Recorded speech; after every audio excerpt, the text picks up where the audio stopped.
বেশি কিছু না, ওদেরকে শুধু কমেন্ট করছিল একজন নাউজুবিল্লাহ আস্তাগফিরুল্লাহ এ কেমন মা ছেলে। তারপর ওরা দুইজন যে রিপ্লাইটা দিচ্ছে এটা নিয়ে আজকের ভিডিও। ইয়াল্লাহ হাবিবি কাম টু বাংলাদেশ, এখানে সব হয়। তো এখানে সবকিছু হয়, তাহলে তোর পোষা মাটার একদিন দে, জায়গা মতো একদিন নিয়ে রড ঢুকাই দেই। এই গাড়ি স্টার্ট কর। তো হ্যালো হোয়াটসঅ্যাপ বাজান, this is Sagar, welcome back. তো কি খবর তোমাদের, কেমন আছো তোমরা? তো দীর্ঘ 1 সপ্তাহ নয়, 2 সপ্তাহ নয়, 3 সপ্তাহ পর আপনাদের মাঝে হাজির হইলাম। তো আমাকে নিয়ে অনেকের মন খারাপ, কেননা 3 সপ্তাহ কোনো ভিডিও আপলোড করা হয়নি, কাউকে নাড়াচাড়া দেওয়া হয়নি। তো সমস্যা নাই, প্যারা নাই, সিল আবারও আসছি। তো এখন রেগুলার হব এবং উড়া ধুরা নাড়াচাড়া দিব।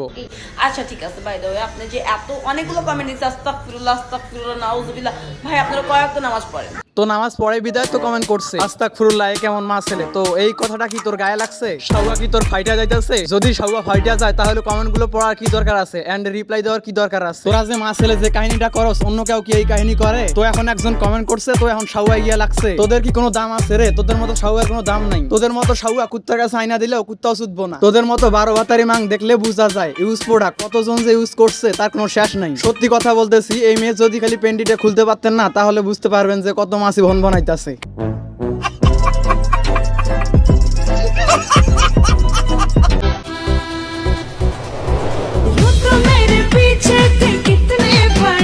ওয়াও ওয়াও ম্যান, মা ছেলে জুটি তো সেই পুরাই তো আগুন, পুরাই তো খানকির পোলার মায়ের যৌবন জ্বালা উঠে গেছে। তো ঠিক ওই সময়টাতে জনি সিং এর দরকার ছিল ওই জায়গায়। শুধু যে জনি সিং হলে হতো তা কিন্তু না, আমার অডিয়েন্সও ওখানে পারতো। তো সুতমারানির যে যৌবন জ্বালা উঠছে সেটা তো দেখাই যাইতেছে ভিডিওর মধ্যে। প্রথমত এদের জন্ম তো পতিতলায় ছাড়া অন্য কোথাও হয় নাই। শুধু যে পতিতলায় জন্ম হয়েছে সেটা কিন্তু না, পতিতলায় যে জন্ম হয়েছে এর পিছনেও একটা লম্বা কাহিনী আছে। এই যে খানকির পোলা, চিকনা খানকির পোলা, এর বাপ ছিল একমাত্র গরিব অসহায়। তো এর বাপ একটু রিক্সা চালাইতো, এর বাপ রে কেউ বিয়া দিত না, যৌবন জ্বালা মিটানোর জন্য পতিতলায় যাইতো। তো পতিতলায় যায়, পতিতলায় নারীরা তো এর বাপরে দেখা তো কাজ করতে দেয় না, কন্ডম ছাড়া কাজ করা যাইবো না। তারপর চিকনা খানকির পোলার বাপ বাজারে যায়, যাওয়ার পর একটা সস্তা কন্ডম কেনে, কেনার পর কাজ চালায় নেয়। তারপরে কাজ করতে করতে এক সময় বাস কন্ডম যায় ফাইটা, তারপরে তো হয়ে যায় কন্ডম দুর্ঘটনা। তারপরে এই খানকির পোলার জন্ম। দেখলে বোঝা যায় খানকির পোলা একটা মাইগা, হাতলা দেয়, মানে বিটিএস হইতেছে খানকির পোলা। কারণ এখনকার মেয়েরা তো বিটিএস পছন্দ করে, বিটিএস লাভ করে অনেক। তার মধ্যে এই খানকির পোলা বিটিএস এর ভাবলে হইতেছে চিকনা খানকির পোলা। নিজেরকে আয়না একটা বারও দেখছে খানকির পোলা কয়বার যে দিনে গাঞ্জা সেবন করে তার কোনো ঠিক নাই। তো যাই হোক, এই ছিল ভিডিওটি ভালো লাগলে অবশ্যই লাইক করবেন